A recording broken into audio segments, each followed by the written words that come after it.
Fala galera, aqui é Carla Bernardo e eu criei esse canal para mostrar para você que 15 minutos de leitura bíblica diária e uma xícara de chá podem transformar a sua vida. Vem comigo? Livro de capítulo 4, versículos de 12 a 17, o início do ministério de Jesus. A princípio esse parece um texto curto, né? São 6 versículos. Mas a gente vai passear bastante aqui por vários livros, tá? Até a gente concluir tudo o que está sendo dito aqui, para a gente entender perfeitamente. Antes da gente começar a leitura, vamos usar um mapinha que está nesse livro aqui. Esse é um comentário bíblico do Matthew Henry. Ele tem o Novo Testamento todo e é assim, ó, por livretos, tá vendo? Tudo que eu usar de material aqui, essa Bíblia com espaço para anotação, esse livro, outras Bíblias que eu usar, todo material de apoio, aqui na descrição do vídeo, você encontra o link para compra, tá? Vocês sempre me pedem, então já deixo aqui facilitado. Nesse livro, ele tem um mapa, deixei marcado aqui. Então, antes da gente começar a ler o texto, eu vou tratar no mapa. Eu já percebi que esse mapa vai ser bem importante aqui ao longo da leitura de Mateus. Tá, então, a gente viu no texto anterior, Jesus estava em Nazaré e João Batista ficava no deserto de Judá, ficava aqui embaixo. Aí, olhando aqui o mapa, depois do vídeo que eu gravei da última vez, esse pedaço grande aqui é o Mar Morto. Então, aqui nada acontecia, né? Esse mar, ele é chamado morto porque ele tem muito sal. Então, nada vive no Mar Morto, os peixes morrem e tal. Então, eu acredito, como aqui toda essa região é deserto, eu acredito que João Batista ficava aqui, ó, bem na pontinha, porque ele batizava no Jordão. E tudo isso aqui, ó, é o Rio Jordão. Até o Mar da Galileia aqui, todo esse pedaço é o Rio Jordão. Então, eu acredito que eles estavam bem aqui na pontinha. Então, o que a gente viu no texto anterior? Jesus se encontra com João Batista no deserto, ele sai de Nazaré, vem pra cá. Aqui, ele é batizado por João Batista no Rio Jordão e o texto diz que o Espírito o leva para o deserto para ficar 40 dias em jejum. Então, ele ficou aqui nessa região, né? O deserto é todo esse pedaço aqui, Jesus ficou por aí.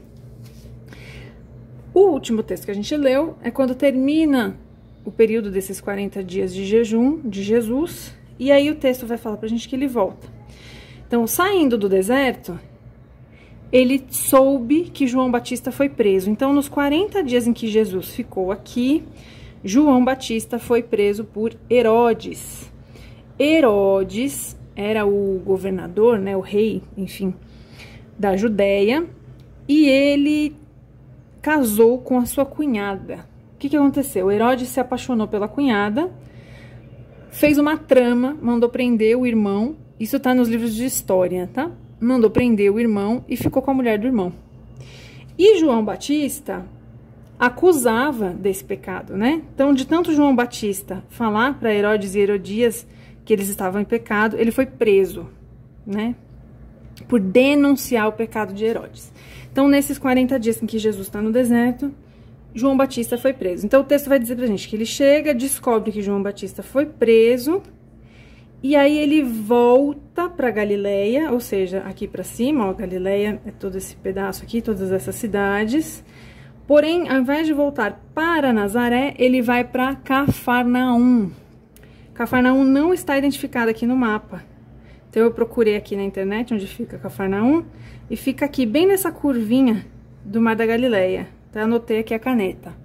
Tá? Então, Jesus sai daqui, vem pra cá, se batiza, fica 40 dias no deserto e volta para cá. Só pra gente ter uma localização geográfica aí da história. Então, agora vamos ler o texto.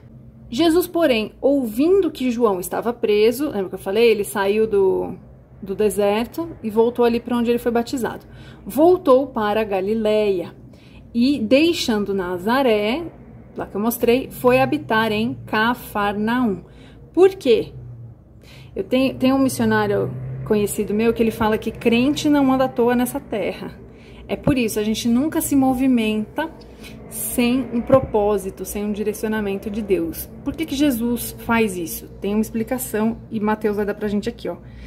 Cafarnaum é uma cidade marítima, né? A gente viu ali que ela é à beira do Mar da Galileia, né?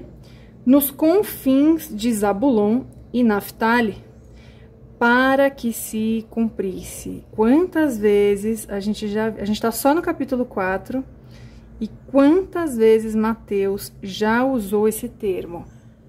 Isso aqui nos faz entender o que eu já tinha explicado na introdução, que é por isso que Mateus é o primeiro livro do Novo Testamento. Como ele usa muito esse termo aqui, para que se cumprisse, como ele prova que Jesus veio cumprir as profecias do Antigo Testamento, os teólogos consideram o livro de Mateus como o livro que faz a ponte entre o Antigo Testamento e o Novo. Então aqui, mais uma vez, para que se cumprisse o que foi dito pelo profeta Isaías, que diz, aqui ele vai citar o que Isaías disse: a terra de Zabulon e a terra de Naftali, junto ao caminho do mar, além do Jordão, a Galileia das nações, o povo assentado em trevas, o povo que está em trevas, viu uma grande luz. Glória a Deus. Quem é a luz do mundo? Então, Isaías já disse que o povo veria uma grande luz. E para os que estavam assentados na região e sombra da morte, raiou a luz. Chegou a luz do mundo. Aqui se inicia o ministério de Jesus.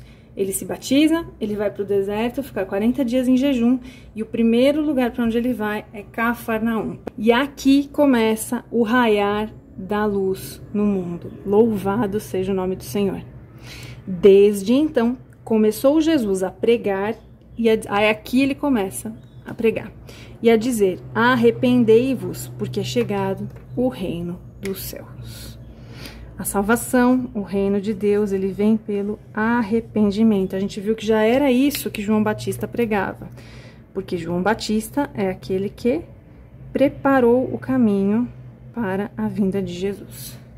O Evangelho de Cristo só pode ser vivido através do arrependimento. Agora, eu sempre falo para vocês, quando tem citação, vai lá dar uma lida no texto. E eu fui lá em Isaías ler esse texto. Ele é tão lindo, tão lindo. É o texto profetizando sobre o príncipe da paz, que eu quero ler com vocês aqui inteiro. E aí vocês vão ver como faz sentido isso aqui que está sendo dito e a interpretação, o entendimento que o Espírito Santo deu para Mateus, de que esse deslocamento aqui de Jesus era para que se cumprisse, estava relacionado a essa profecia aqui. O texto está em Isaías 9. Olha que coisa mais maravilhosa. O nascimento do príncipe da paz. Contudo, não haverá mais escuridão para os que estavam aflitos. O que Jesus vem trazer, né? A luz do mundo. No passado, ele humilhou a terra de Zebulon e Naftali, ou seja, por causa do pecado, né? E aqui nós vamos ver, Deus é um Deus de restauração. Deus humilhou, mas agora ele vai trazer a luz. Mas no futuro honrará a Galileia dos gentios. Ele humilhou e ele vai honrar. Deus é aquele que nos humilha, é aquele que nos honra. Deus é aquele que decreta vida e é aquele que decreta a morte. Deus é quem dá e Deus é quem tira. Ele está no controle de tudo. O caminho do mar junto ao Jordão. Aí ele vai citar aqui, que é o que Mateus cita. O povo que caminhava em trevas viu uma grande luz. Isso é Isaías, séculos antes, falando de Jesus. Sobre os que viviam na terra da sombra da morte, raiou uma luz. Fizeste crescer a nação e aumentaste a sua alegria. Olha que interessante, crescer a nação aqui está falando da gente.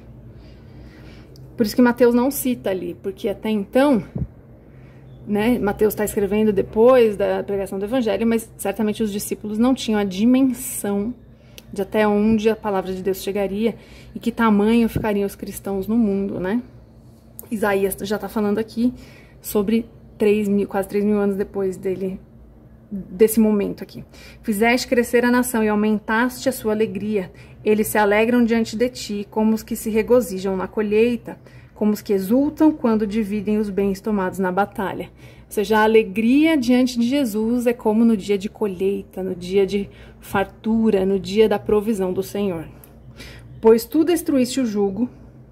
Então, ó, tu, Jesus, destruiu o jugo. O que é o jugo? O que nos escraviza, o que nos deixa aprisionados no pecado, que os oprimia. A canga que estava sobre os seus ombros, ou seja, é o jugo que une ao pecado, né? E a vara de castigo do seu opressor, o chicote, né? Como no dia da derrota de Midian. Pois toda bota de guerreiro usada em combate, toda veste revolvida em sangue serão queimadas como lenha no fogo. Ou seja, os seus dias de guerra, de sangrar, de sofrimento serão queimados, destruídos. Louvado seja o nome do Senhor. Jesus chegou para queimar no fogo o nosso passado, as nossas dores, os nossos dias de luta. Porque um menino nos nasceu, um filho nos foi dado, e o governo está sobre seus ombros. Jesus, o rei. Por isso que eles esperavam um rei político, né? E ele será chamado Maravilhoso, Conselheiro, Deus Poderoso, Pai Eterno, Príncipe da Paz. Essa parte é bem conhecida, né? Ele estenderá o seu domínio e haverá paz. Oh, estenderá o seu domínio, o quê?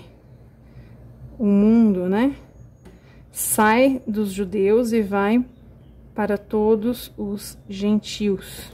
E haverá paz sem fim sobre o trono de Davi, sobre o seu reino, estabelecido e mantido com justiça e retidão. Como é que Deus mantém o reino dele? Como é que Jesus estabelece o reino dele? Com justiça e retidão. É onde está a lição de que a gente tem que se manter em santificação. Desde agora e para sempre, o zelo do Senhor dos Exércitos fará isso. Louvado seja o nome do Senhor. Então é disso aqui que Mateus está falando. Eu bato muito nessa tecla aqui sobre contexto. Percebe que quando a gente vai lá e lê o texto todo de Isaías, entende do que ele está falando? Você fala, por isso que Mateus fez essa conexão aqui. E por isso que é importante a gente olhar o mapa, a gente entender a geografia. Foi daqui, foi para lá. Por quê? Como eu disse, Jesus não se movimentava à toa. Então, por que saiu daqui e foi para lá?